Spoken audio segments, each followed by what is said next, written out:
All right, Foxborough Fire coming at you with workout number 4.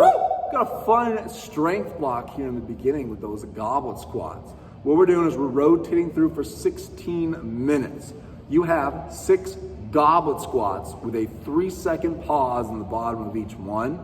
Right when you finish those 6 that have the 3-second pause, you're gonna do 6 more that don't have a pause in the bottom. So technically you're doing 12 goblet squats with the same weight. The first 6 have a 3-second pause each one, and the back 6, no pause.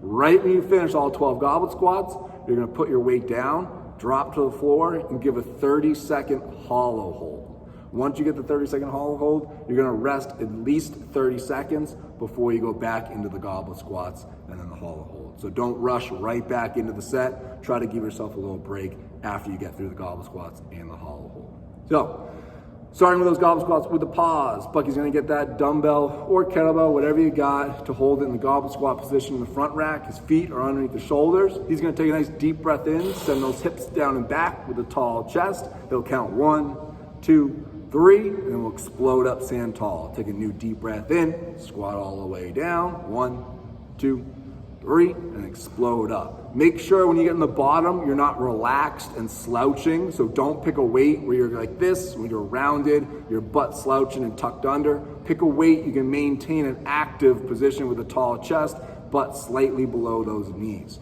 Don't pick a too heavy of a weight where it's gonna push you out of that position.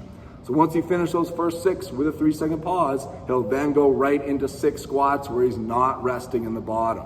All right, so he's just gonna go right down and right back up, leading with that chest. So he just completed his 12 squats, first 6 with a 3-second pause, second set of 6, no pause. He'll go to his back, 30 seconds, so watch the clock. Your options here for that hollow hold are both knees tucked in with your hands by your side or overhead. Other option is one leg out with hands by your side or overhead. And your last option is both legs out with your hands by your side or overhead. All of those options, your lower back has to be glued to the ground, shoulder blades off the ground, feet off the ground, and your core tight the entire time. You want to pick an option where you're holding for the entire 30 seconds, not resting for 20 and then, or going for 20, resting, and then going for another 10. It needs to be 30 seconds straight. All right, so pick an option that works best for you. We're holding it for the full 30. Then when you finish, rest at least 30 seconds, maybe even 45 if you need it, and then go right back to the goblet squats. When we're all done with that, when 16 minutes is up, you have 3 rounds for time. 20 calories on your bike, 30 alternating dumbbell snatches, and 40 sit-ups. So, starting with this, Bucky's gonna hop on his bike. He's gonna go for 20 calories, this is gonna take us ideally under 90 seconds, but give or take, your second and third round may be a little bit longer. First round will be a little bit faster, but we want to be that give or take 90 seconds, not over 2 minutes. 30 alternating dumbbell snatches. Pick a dumbbell weight. This is 15 per arm, so 30 total. But he's gonna set his feet up underneath his shoulders. He's gonna have a nice tall chest in the bottom position. So his knees are driving out. He's gonna make sure he's leading with that chest off the ground, so he's using the legs and using the shoulders to drive away, popping the hips, and then he's going straight overhead.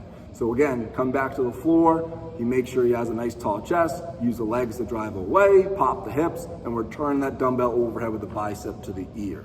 So you wanna make sure we don't lead with the butt first and get those legs straight. Yeah, that would be bad. We want to go at the same rate, so the hips and the shoulders want to come up together first, pop the hips, and then get that weight overhead.